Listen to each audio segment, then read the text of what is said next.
Imagine a man who thought he had everything: power, money, respect, and control, yet one ordinary morning, while inspecting a plot of land he planned to devour for another billion-dollar skyscraper, he stumbled upon the one thing he never knew he was missing: a little girl digging through trash for her mother's survival, a girl who not only shattered his cold exterior with her innocent smile but who also unknowingly carried his blood in her veins.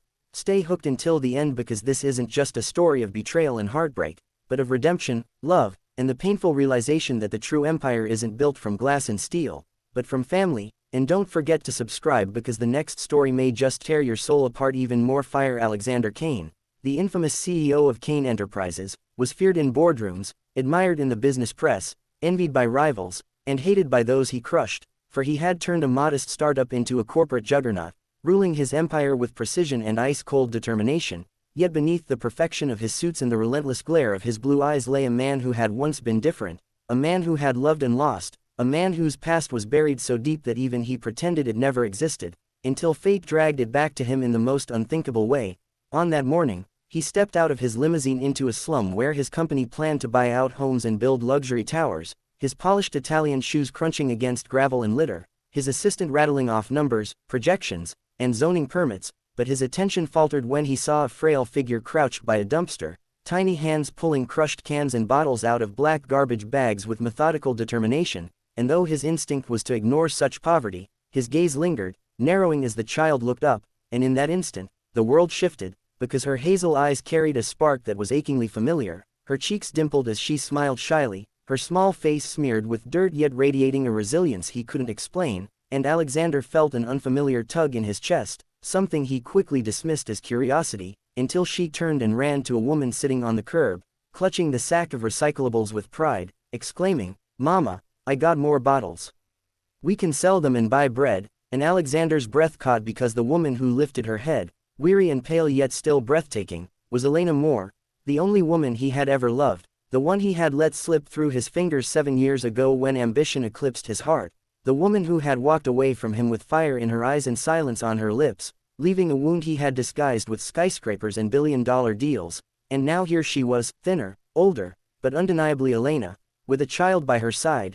And when the little girl nestled against her, Elena stroked her hair and whispered, "Thank you, my brave little Rose." And that name detonated in Alexander's mind like a bomb, for he remembered the night, years ago, when lying beside Elena, tangled in sheets and love, he had murmured that if they ever had a daughter, he would name her Rose. And now here stood a child who not only bore his name but mirrored his very face, her features a haunting reflection of his own, and fury mixed with longing surged through him, his voice breaking the silence as he stepped forward. "Elena," and she froze, her eyes widening with horror, clutching her daughter closer, whispering with trembling lips, "You shouldn't be here." And little Rose, with innocent curiosity, tilted her head and asked, "Mama, who's this man?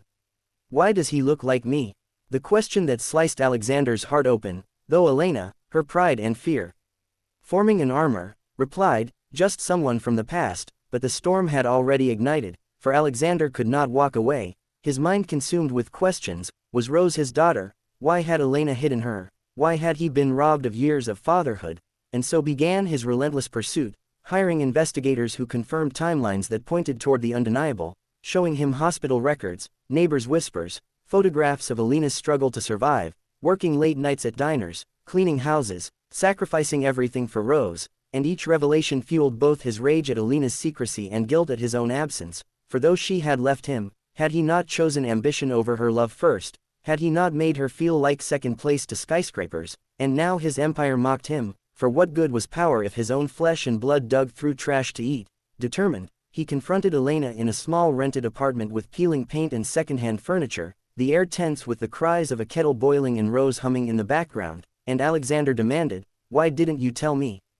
His voice cracking with fury, and Elena, eyes blazing, shot back, "Because you chose money over me, because I would not let my child grow up as another name on your schedule between mergers and meetings, because I knew your world would eat her alive." And though her words cut deep, he saw the pain beneath, the years of loneliness, the sacrifices, the moments she must have cried in silence, yet still raised Rose with love. And Alexander, torn between pride and desperation, tried to break her walls, but Elena pushed him away, saying she needed no man to rescue her, that Rose had grown strong without him. Yet fate had its own plans, for as weeks passed, Rose, with innocent joy, bonded with Alexander unknowingly, clinging to his presence whenever he visited, calling him Mr.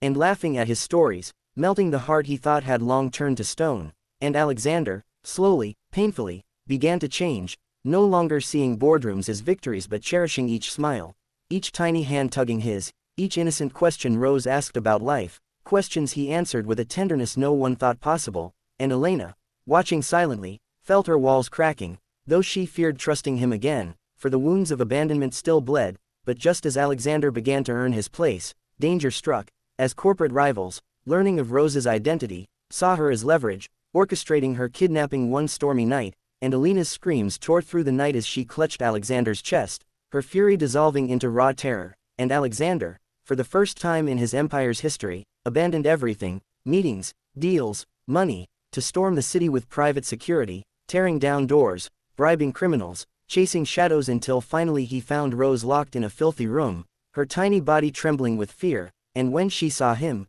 she cried, "Daddy, don't leave me," the word daddy breaking his very soul. And Alexander, tears streaming, swore as he held her close, never, never again. And in that moment Elena saw not the ruthless CEO but the man she had once loved, stripped of pride, raw with devotion. And when Rose was safe, nestled between them, Alexander fell to his knees before Elena, confessing through tears, "I was a fool, I chose ambition over love, I let pride destroy us, but I will not lose you both again, let me try, let me be the man you and Rose deserve." And though Elena's heart warred with fear, she saw the truth in his brokenness, the change in his eyes, the sincerity she once begged for, and slowly, painfully, she let him in. And thus began a new chapter, not of riches or steel, but of family dinners in small apartments, of laughter echoing louder than profits, of a billionaire learning bedtime stories mattered more than board meetings, of a man once feared rediscovering that love, forgiveness, and fatherhood were the greatest empire of all. And so the story that began with a little girl picking trash for her mother ended with that same girl teaching her father the value of everything money could never buy.